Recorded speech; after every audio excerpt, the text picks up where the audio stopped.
Je tiens à remercier M. Zoffoli pour son travail, auquel je souhaite apporter quelques amendements. Je suis favorable à la détermination d'objectifs pour l'après 2025 pour les voitures et les camionnettes, s'appuyant sur le nouveau cycle d'essai harmonisé au niveau mondial. Toutefois, j'insiste sur la nécessité de rester dans la plus stricte conformité avec les conclusions des experts du Forum mondial pour l'harmonisation des réglementations sur les véhicules et de la Commission économique pour l'Europe des Nations unies, qui sont les instances ayant la compétence et la légitimité à agir en la matière. Concernant l'introduction du nouveau cycle d'essai, dit cycle WLTP, il convient d'être attentif à la réciprocité de l'application du nouveau cycle au niveau mondial, notamment aux États-Unis et dans les pays asiatiques concernés. Je soutiens bien sûr l'idée d'une initiative en faveur des voitures électriques et des batteries de nouvelle génération. Il convient de la mener avec les pays qui le souhaitent et pas seulement au niveau de l'Union européenne, car des standards internationaux sont nécessaires.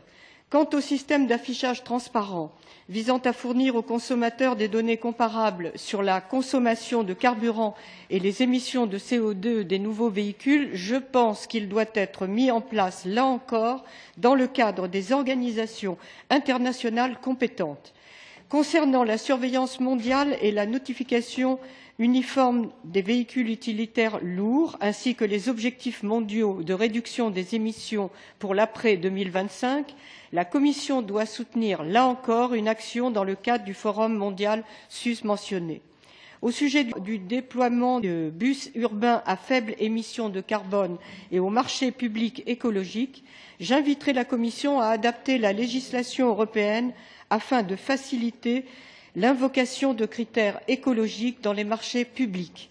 Au lendemain du Dieselgate, on peut soutenir un système global de réception par type et de surveillance du marché, à condition d'une supervision du Forum mondial pour l'harmonisation des réglementations sur les véhicules.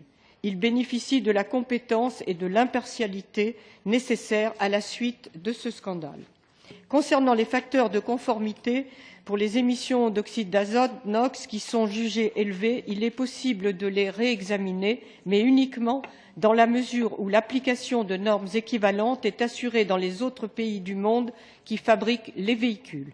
Le secteur de l'aviation pourrait quant à lui contribuer à la réalisation des objectifs climatiques pour 2030 et des objectifs de l'accord de Paris dans le cadre de l'Organisation de l'aviation civile internationale, qui est légitime pour agir dans ce but.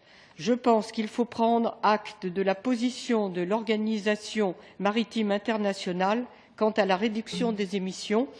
On peut bien sûr encourager la réduction sous l'égide de l'OMI des émissions de CO2 émises dans les ports internationaux. L'objectif reste bien sûr de réaliser la décarbonisation à long terme dans le secteur des transports. Toutefois, cela ne doit pas s'opérer sans le consentement d'État à État dans le cadre des structures internationales légitimes.